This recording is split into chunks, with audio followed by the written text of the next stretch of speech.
मेरी माई जगदियाँ जोता वाली माता तेरी सदा ही जय। जयकारा शेरा वाली दा बोल साचे दरबार की जय।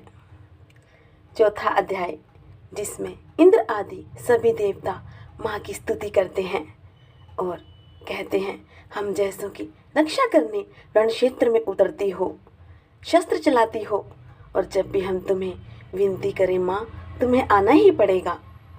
उनके नैन बड़े ही शोभा वाले हैं। वे अपने कटाक्षों से शत्रु समूह को भय प्रदान करती हैं।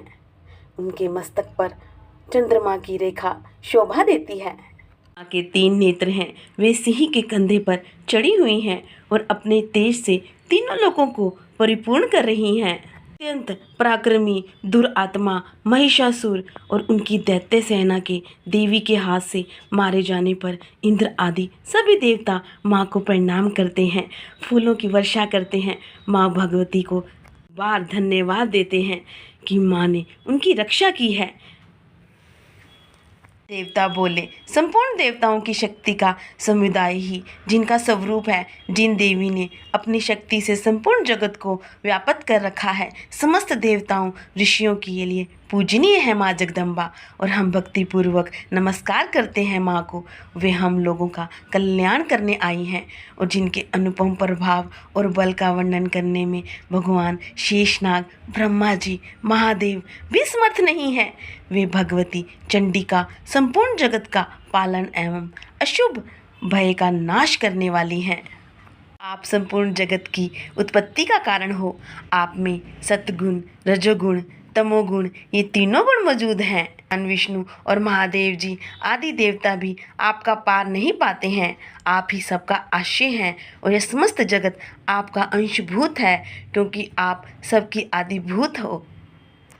पितरों की भी तृप्ति का कारण हो, अतएव सब लोग आपको। माँ के 3 नेत्र हैं। वे सिंह के कंधे पर चढ़ी हुई हैं और अपने तेज से तीनों लोगों को परिपूर्ण कर रही हैं।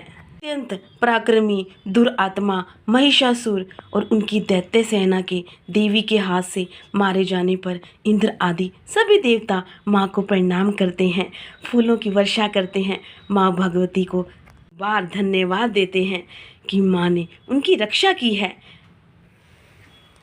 आप संपूर्ण जगत की उत्पत्ति का कारण हो। आप में सतगुण, रजोगुण, तमोगुण ये तीनों गुण मौजूद हैं। भगवान विष्णु और महादेव जी आदि देवता भी आपका पार नहीं पाते हैं। आप ही सबका आश्रय हैं और यह समस्त जगत आपका अंशभूत है, क्योंकि आप सबकी आदिभूत हो। आप पितरों की भी तृप्ति का कारण हो, अतएव सब लोग आपको स्वधा भी कहते हैं। हे देवी, मोक्ष की प्राप्ति का आप साधन हो। आप संपूर्ण जगत की घोर पीड़ा का नाश करने वाली हो। हे देवी, जिसे समस्त शास्त्रों के सार का ज्ञान होता है, वह मेधा शक्ति भी आप ही हो। दुर्गम भव सागर से पार उतारने वाली नौका रूप दुर्गा देवी भी आप ही हो और आपकी कहीं भी आसक्ति नहीं है। कैटव के शत्रु भगवान विष्णु के वक्ष स्थल में एकमात्र निवास करने वाली माँ भगवती लक्ष्मी तथा भगवान चंद्रशेखर द्वारा सम्मानित गौरी देवी भी आप ही हो। महिषासुर की विशाल सेना क्षण भर में आपके कोप से नष्ट हो गई है। देवतागण बोले, हे माँ भगवती, हमारी सब इच्छा पूर्ण कर दी आपने और अब कुछ भी बाकी नहीं है, क्योंकि हमारा यह शत्रु महिषासुर मारा गया है। और इतने पर भी यदि आप हमें वर देना चाहती हैं, तो हम जब भी आपका स्मरण करें, जब भी आपको याद करें, तब तब आपको दर्शन देने होंगे और हमारा संकट दूर करना होगा। कहते हैं, हे राजन, देवताओं ने जब अपने तथा जगत के कल्याण के लिए भद्रकाली देवी को इस प्रकार प्रसन्न किया, तब वे तथास्तु कहकर अंतर्ध्यान हो गई।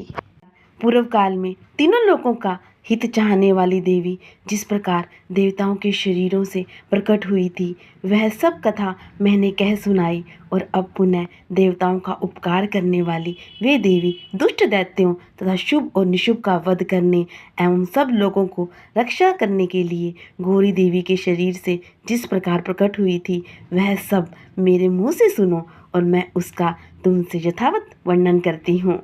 जय माता दी। चौथा अध्याय संपूर्ण होता है। प्रेम से बोलो जय माता दी।